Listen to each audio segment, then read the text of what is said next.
안녕하세요. 오늘도 사연살롱을 찾아주셔서 감사합니다. 결혼 8년차 30대 여성이에요. 어린 시절 동화책을 보면서 의문이 들었던 부분이 있어요. 공주들은 왜 하나같이 백마탄 왕자를 기다리고만 있을까 하는 거였죠. 그렇게 왕자를 만나고 싶다면 직접 백마를 타고 왕자를 찾아 나서면 될 일인데 말이에요. 거기다 여자의 성공을 마치 배경 좋은 왕자를 만나 왕비가 돼야 완성되는 것처럼 그린 것도 불만이었어요. 내 힘으로 이룬 성공이 아니라 잘 차려진 남의 인생에 편승해 놓곤 마치 그게 성공인 양 뿌듯해하는 게 제 입장에선 이해가 안 됐거든요. 이런 제게 어른들은 그러셨죠. 여자는 자고로 온실 속 화초처럼 남편 사랑받으며 조신하게 자라야 하는데 너처럼 기 세고 자기 주장 강하면 평생 고생하고 살게 돼. 마치 저주라도 내리듯 말이에요. 그럴 때마다 제 편이 되어준 건 둘째 이모였어요. 말도 안 되는 소리 하지 마세요. 여자가 남자 소유물이에요. 뭘 조신하게 남편 사랑에 기대 살라는 거예요. 자기 능력 펼치며 당당하게 자기 인생 살 생각을 해야지. 그럴 때마다 어른들은 말하셨죠. 그러니 네가 결혼을 못했지. 당시 이모는 40이 다 된 나이에도 결혼을 안 하고 혼자 살고 계셨어요. 하지만 어른들의 야유와 달리 제 눈엔 그런 막내 이모가 저희 엄마나 결혼한 다른 이모들보다 행복해 보였어요. 열심히 번 돈으로 휴가 때마다 여행도 다니고 수영, 스키며 라틴 댄스에 스킨스쿠버까지 취미생활로 하는 모습이 훨씬 멋져 보였거든요. 무엇보다 시간을 온전히 자신을 위해 활용하는 모습이 그렇게 부러울 수가 없었어요. 남편과 자식 때문에 정작 자신의 삶을 돌보기 힘들었던 엄마나 주변의 기혼 여성들과 달랐으니까요. 막내 이모는 종종 제게 그러셨어요. 인생은 속도가 아니라 방향이야. 남들과 같은 길로 빨리 간다고 네가 행복해지는 건 아니거든. 어떤 방향으로 가는지에 따라 내 삶의 행복이 결정되는 거야.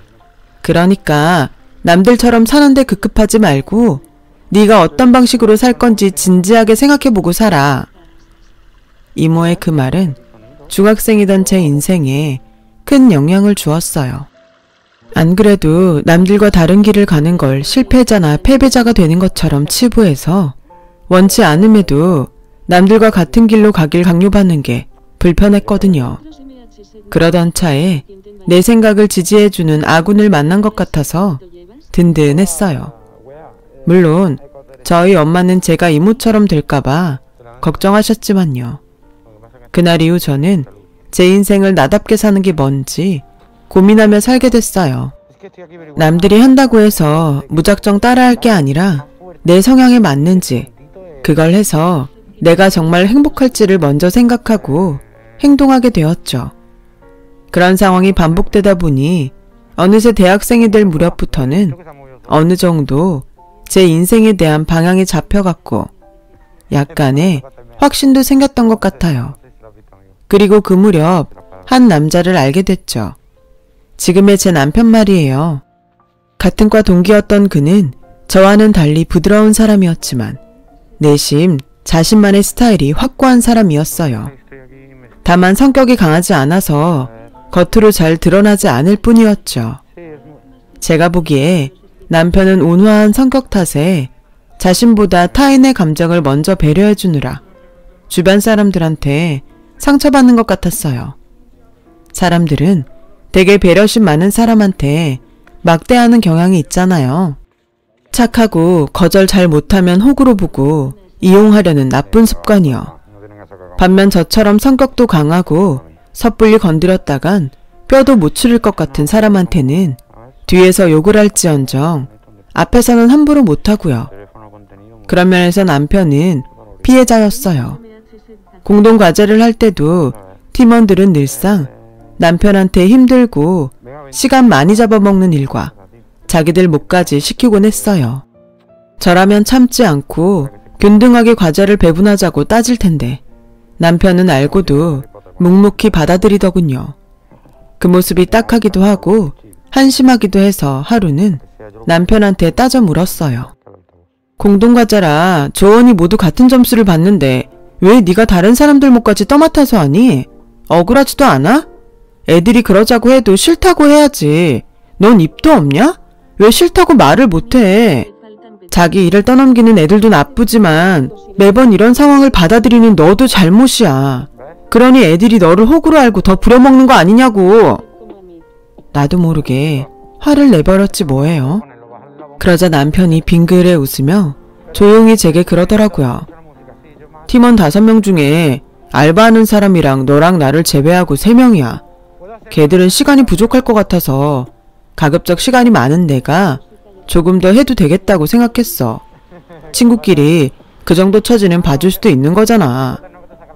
그럼 알바도 안 하는 내 몫까지 네가 더하는 이유는 뭔데? 그러자 남편 얼굴이 붉어졌어요. 그리고는 수줍게 말하더군요.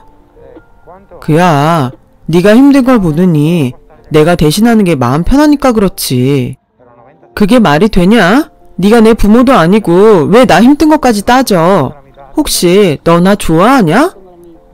그저 별뜻 없이 던진 말이었는데 이어진 남편의 말에 깜짝 놀랐어요. 몰랐어? 나 너 좋아한 지 오래됐어. 맙소사. 전 정말 몰랐거든요. 생각지 못한 남편의 대답에 저는 그만 말문이 막혀버렸어요. 그동안 제 자신의 감정에만 충실했지 타인의 마음을 들여다볼 생각은 못하고 살았거든요. 그런데 남편의 고백을 듣고 보니 그제야 그동안 남편이 했던 행동들이 퍼즐 조각처럼 맞아 들어가더라고요. 시험철에 자리 잡기 힘든 도서관에 매번 자리가 났다고 저를 불렀던 것과 제가 보고 싶어 했던 영화의 공짜표가 생겼다고 저를 불러냈던 일 등 그동안 눈치를 못 챈 제가 이상할 정도였죠. 그제야 나야말로 이 남자의 호의를 너무도 당연하게 받아들이고 있었구나 생각하니 미안해졌어요. 그러자 남편은 작정한 듯 그동안 제게 못했던 말을 털어놓더라고요. 이렇게 고백하게 될 줄은 몰랐지만 이왕 이렇게 된 거 솔직히 말할게. 나 너 많이 좋아해. 내 마음이 부담된다면 미안하다. 남편의 고백에 잠시 어리둥절했지만 그렇다고 생각도 안 해본 남자랑 덥석 사귈 수는 없었어요. 그래서 거절했죠. 마음은 고맙게 받겠지만 난 너한테 이성으로서 관심이 없다고 말이죠. 의외로 남편은 제 뜻을 의연하게 받아들였어요. 그리고는 제 뜻을 존중한다며 알겠다고 하더라고요. 그날 이후 남편은 전과 다를 바 없이 저를 친구로서 대해주었어요. 그런데 저는 그게 안 되더라고요. 멀리서 남편이 걸어오기만 해도 마음이 쓰이고 남편이 다른 여자들과 함께 있으면 불안하고 자꾸 짜증이 났어요. 매일 봐왔던 남편 얼굴이 자꾸 잘생겨 보이기도 하고 남편이 곁에 없으면 허전하고 그랬어요. 하루는 이모랑 점심을 먹으면서 이 얘기를 했더니 이모가 그러더라고요. 뭘 고민해. 그 친구한테 가서 좋아한다고 고백하면 되지. 이모, 나 걔랑 그런 사이 아니거든.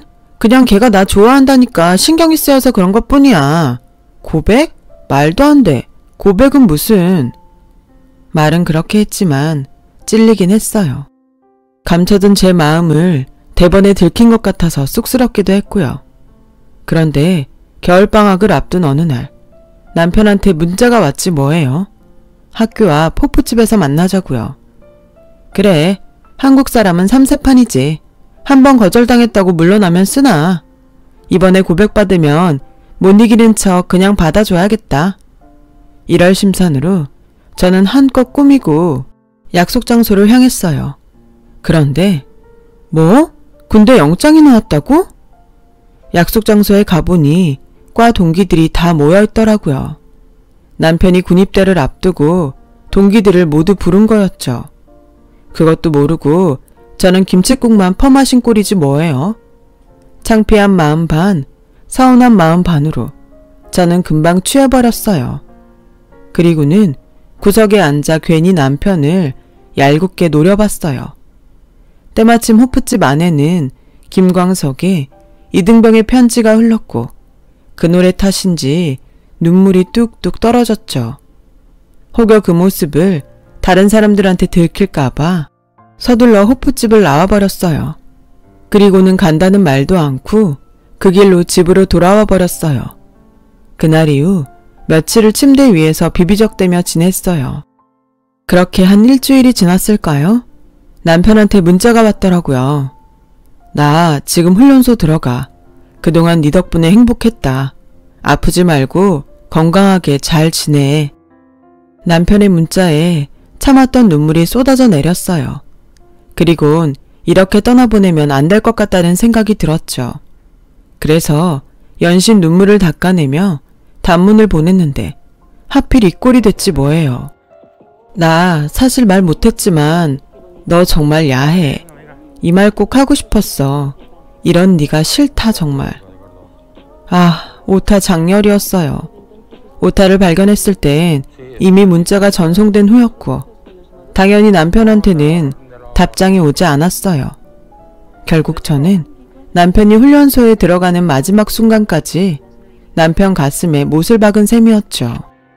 그렇게 우울한 겨울방학이 지나고 2학년이 된 저는 1년간 붙어 다녔던 남편의 빈자리를 새삼 느끼며 자발적 아웃사이더로 살았어요.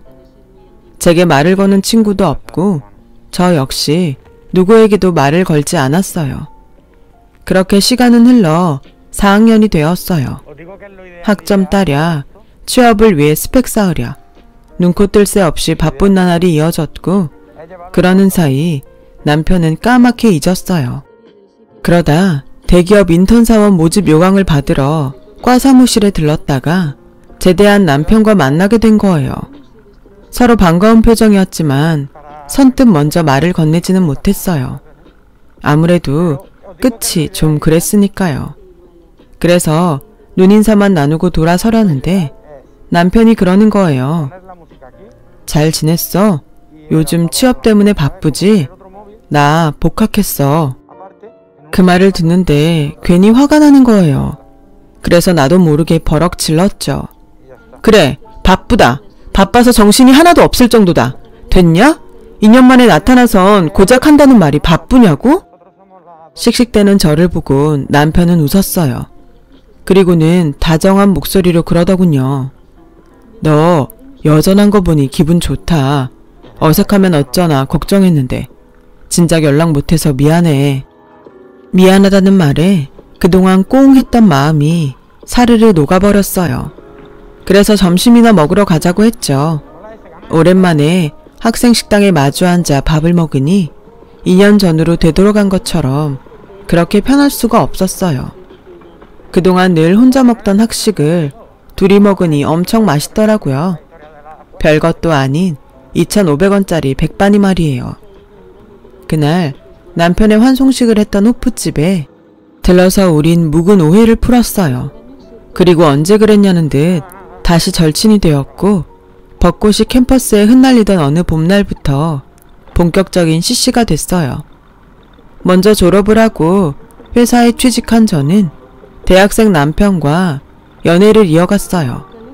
신입사원들은 누구나 그렇듯 사수한테 깨지고 말도 안 되는 이유로 욕먹고 피곤에 쩔은 몸으로 회식 자리까지 끌려다니는 저를 위로해준 건 역시 남편이었어요. 할 말은 하고 사는 성격 탓에 선배들한테 자주 혼났던 저는 남편이 아니었더라면 진작 회사를 때려쳤을지도 몰라요. 그럴 때마다 남편은 취업 준비로 바쁜 와중에도 제 입장을 헤아려 가며 저를 위로해 주었죠. 마치 밖에서 싸우고 돌아온 아이를 달래는 엄마처럼요. 그렇게 남편한테 기대며 하루하루를 버티다 보니 조금씩 직장 생활에 적응이 되어 갔어요. 그때 결심했던 것 같아요. 이 남자랑 결혼을 해야겠다고요. 그래서 남편이 대학을 졸업하고 취업에 성공하기만을 기다렸어요. 그리고 드디어 남편이 취직에 성공해 첫 월급을 탄 그날 청혼을 했죠. 난 백마 탄 왕자를 기다리는 대신 내가 직접 백마를 타고 내 남자를 찾으러 나서야겠다 생각했어. 그렇게 찾아낸 남자가 바로 너야. 내가 널 왕자로 만들어줄게. 어때? 나랑 결혼할래? 제 청혼의 남편은 멍한 표정으로 저를 바라봤어요. 그리곤 피식 웃으며 말을 이어갔죠. 이런 기분이구나. 여자들이 남자한테 청혼받을 때 느끼는 기분이. 그래, 결혼하자. 그런데 나를 왕자로 만들어준다는 약속 정말 지킬 거야? 당연하지. 손에 물 안 묻히게 해준다는 약속은 못하지만 왕자로 만들어주겠다는 약속은 꼭 지킬 거야. 대신 언제까지라고는 약속 못해? 남편은 기약도 없는 약속을 받고도 아이처럼 좋아했어요. 그렇게 우린 CC로 만나 부부가 됐고 몇 년간은 별 탈 없이 잘 지냈어요. 물론 소소한 부부싸움이나 사소한 시댁과의 마찰은 있었지만 그건 어느 가정에나 있는 그런 정도였어요. 거기다 결혼 2년 만에 임신을 해서 기쁘게 출산을 기다리고 있었는데 뜻하지 않은 사건이 일어났어요. 남편이 회사를 그만두게 된 거예요. 사실 남편의 회사 생활은 그리 평탄하지 않았어요.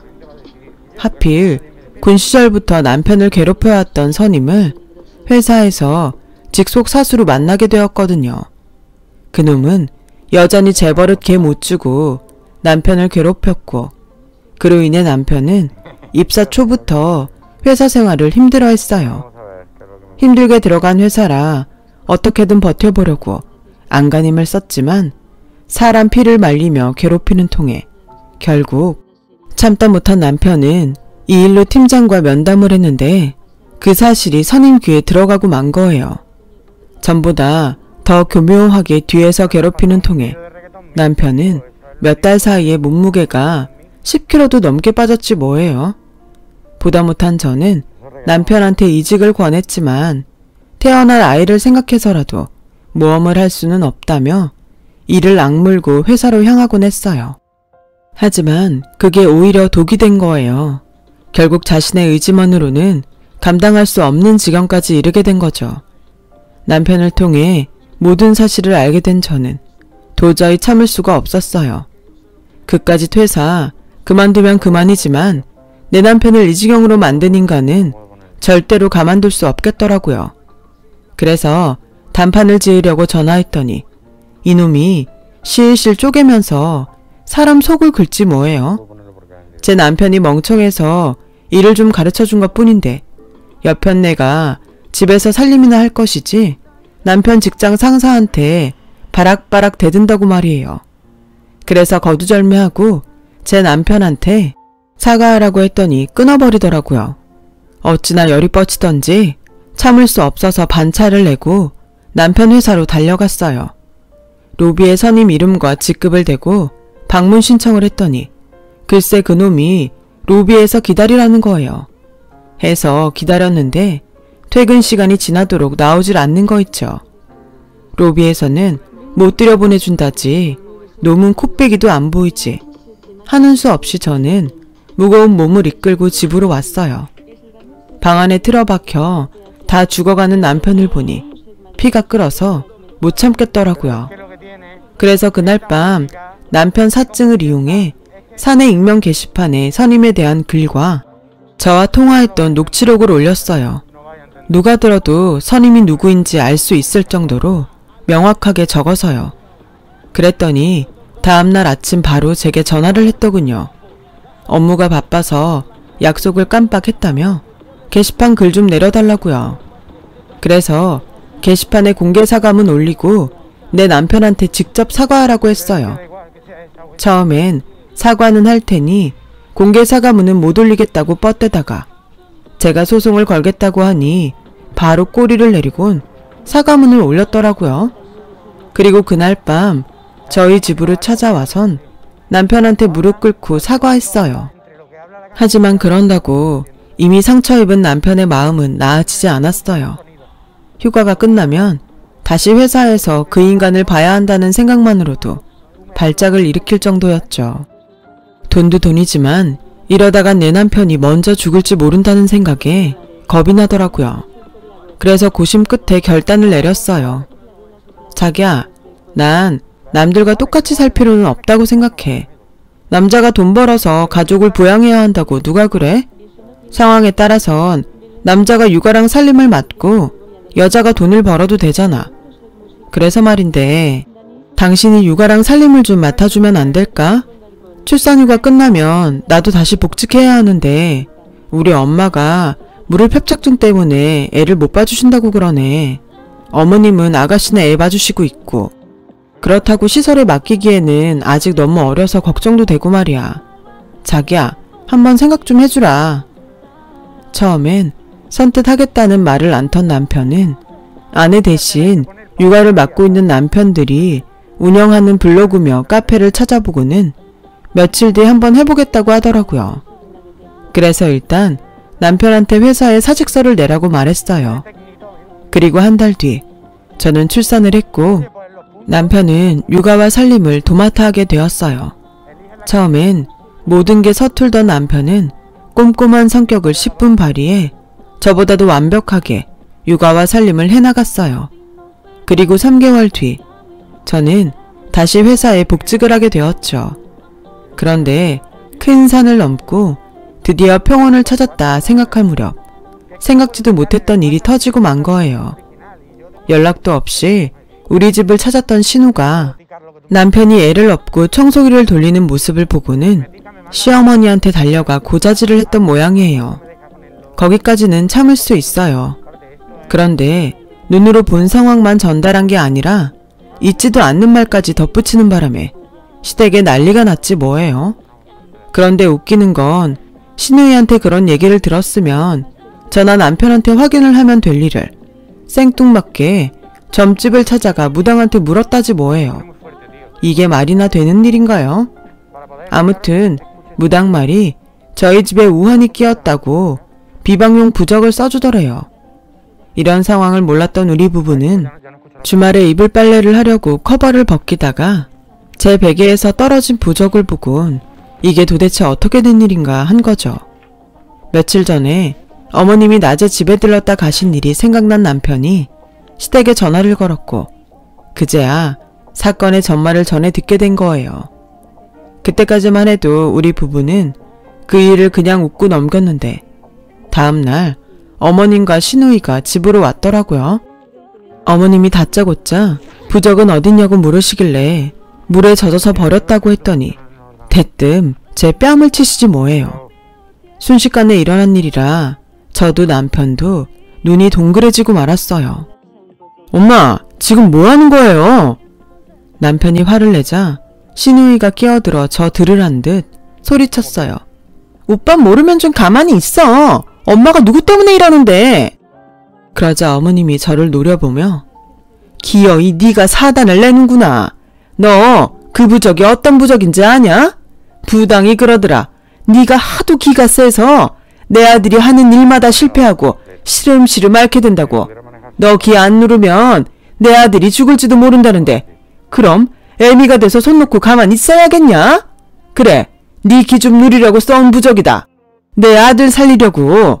근데 네가 그걸 버려? 100만 원이나 주고 산 귀한 부적을? 그러자 시누이가 한마디 거들었어요.